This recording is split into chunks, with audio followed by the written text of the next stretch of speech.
नमस्कार। Bharat fact line channel पर आपका स्वागत है।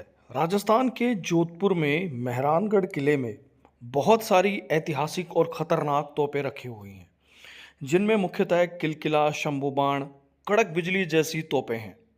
ये तोपें राजस्थान की वीरता और सैन्य शक्ति का प्रतीक हैं।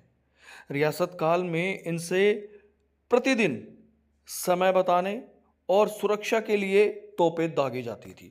और आप ये देखेंगे कि जहाँ पर ये तोपें रखी हुई हैं, मेहरानगढ़ किले के ऊपर शीर्ष पर पूरा जोधपुर शहर जद में आता है। तो अगर दुश्मन कहीं से कोशिश भी करता मेहरानगढ़ किले पर हमला करने की, तो ये जो खतरनाक तोपें हैं, उसका मुंह तोड़ जवाब देने के लिए किस तरीके से तैनात रखी हुई हैं, आप खुद देख सकते हैं। बहुत ही ज़बरदस्त और बड़ी बड़ी जो तोपें रखी हुई हैं यहाँ पे।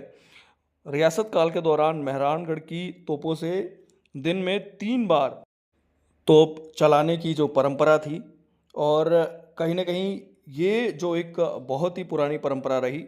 और बताया जाता है कि इस दौरान जोधपुर शहर के सभी परकोटे और खिड़कियां बंद कर दी जाती थी, क्योंकि इन तोपों की गर्जना इतनी भयंकर होती थी कि इसकी गूंज दूर दूर तक सुनाई देती थी, शहर के बाहर तक भी सुनाई देती थी। और आप खुद देख सकते हैं कि ये जो तोपें वहाँ पर रखी हुई हैं मेहरानगढ़ किले में, जब आप जाते हैं तो इतिहास को, प्राचीन कालीन जो शिल्पकला है और इंजीनियरिंग है, बेहतरीन तरीके का जो एक नमूना है, जो कहीं ना कहीं राजपूत राजाओं ने जिस तरीके से अपने जितने भी किले हैं उनका जो निर्माण करवाया है, वो अपने आप में अद्भुत है। और उसी का ही एक बेहतरीन नज़ारा ये मेहरानगढ़ का ऐतिहासिक किला है, जिस पर ये ऐतिहासिक और भयंकर ज़बरदस्त जो तोपें रखी हुई हैं। इससे भी आप अंदाज़ा लगा सकते हैं कि किस तरीके से पहले के समय में भी जो राजा महाराजा होते थे, वो अपनी सुरक्षा के लिए किस तरीके से तैनात और संकल्पित रहते थे अपने किले को लेकर।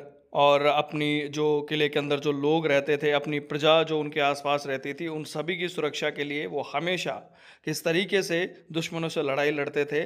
और यही सब इतिहास हमें बताता है। और इतिहास में हाल फिलहाल अभी जो लोकतंत्र ज़रूर आ गया है, लेकिन राजतंत्र की जो हमारी जो इतिहास है, जो अमिट छाप है, वो आज भी जगह जगह आप जाते हैं दिखाई देता है कि उस वक्त क्या कुछ था, क्या कुछ जो राजा महाराजा थे कैसे रहते थे, किस तरीके से उनका इतिहास था।